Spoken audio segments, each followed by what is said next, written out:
ભાજપ સરકાર દ્વારા post metric શિષ્યવૃત્તિ રદ કરવાના નિર્ણય સામે વિરોધ દર્શાવી છોટાઉદેપુર જિલ્લા કોંગ્રેસ સમિતિ દ્વારા નિવાસી કલેક્ટરને આવેદનપત્ર પાઠવવામાં આવ્યું છે।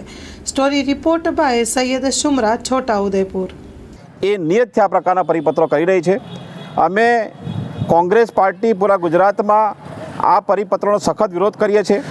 આવતા દિવસોમાં જો આ પરિપત્રને પાછો ખેંચવામાં નહીં આવે તો કોંગ્રેસ પાર્ટી આ જે આંદોલન છે એને જલદ બનાવશે।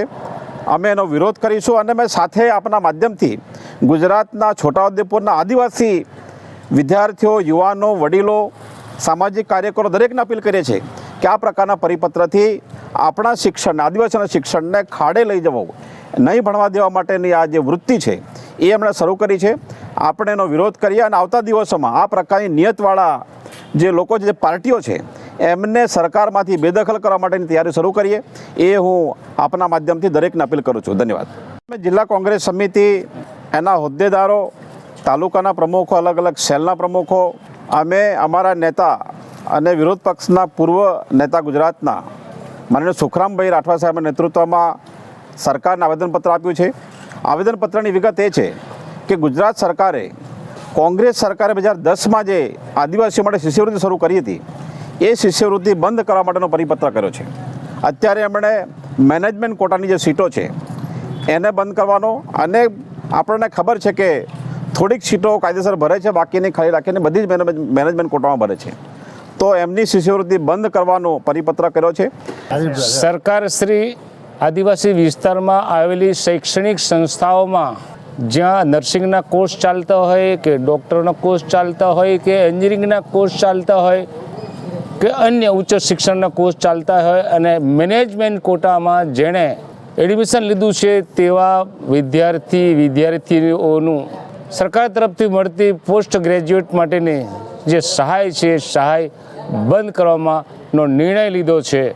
અને એ નિર્ણય થકી આદિવાસી સમાજના જે બાળકો વધુ અભ્યાસ કરીને આગળ જઈ રહ્યા છે એને અટકાવવાનો ધંધો આ રાજ્ય સરકારે કર્યો છે એમ કહી શકાય।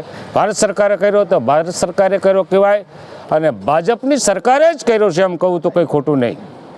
આટલા વર્ષો સુધી તમે એને સહાય ચૂકવી, શિષ્યવૃત્તિ આપી, ભણવામાં આગળ લાવવા માટે પ્રયત્ન થયા, આદિવાસીઓ આગળ વધે અને પગભર થાય, એમાં સરકારને પેટમાં તેલ રેડાયું છે એમ કહું તો ખોટું નહીં। શા માટે તમે આદિવાસીઓ જે પગભર થઈને આગળ જવા માગે છે એને અટકાવવાનું કામ આ સરકાર કરી રહી છે।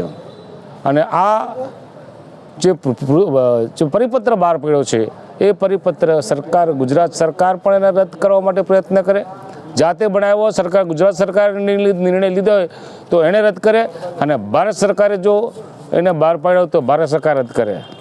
આ દેશના આદિવાસી યુવાનોનું ભવિષ્ય બગાડનારો પરિપત્ર છે, અને તેથી અમે આજે કલેક્ટરશ્રીને આવેદનપત્ર આપવા માટે આવ્યા હતા।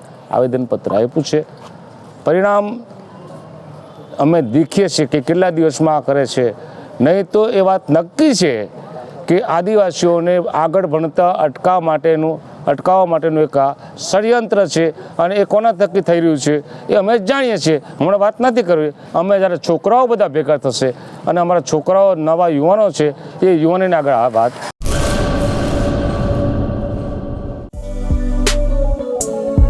શ્રી અનંત ગૃહ ઉદ્યોગ રાજુભાઈ શાહ અને અર્ચનાબેન ચાવડા દ્વારા ગૃહ ઉદ્યોગનું સંચાલન હવે અમદાવાદમાં। કચ્છ ભુજની પ્રખ્યાત હેન્ડમેડ ખાખરા અને રોટલાના પ્રખ્યાત ગૃહ ઉદ્યોગની વસ્તુનું વેચાણ હવે અમદાવાદમાં। તો અમારું સરનામું નોંધી લેશો, વસ્ત્રાપુર તળાવ પાસે, અમદાવાદ, શ્રી અનંત ગૃહ ઉદ્યોગ। Mobile number 9825225038। શ્રી અનંત ગૃહ ઉદ્યોગ હવે અમદાવાદમાં।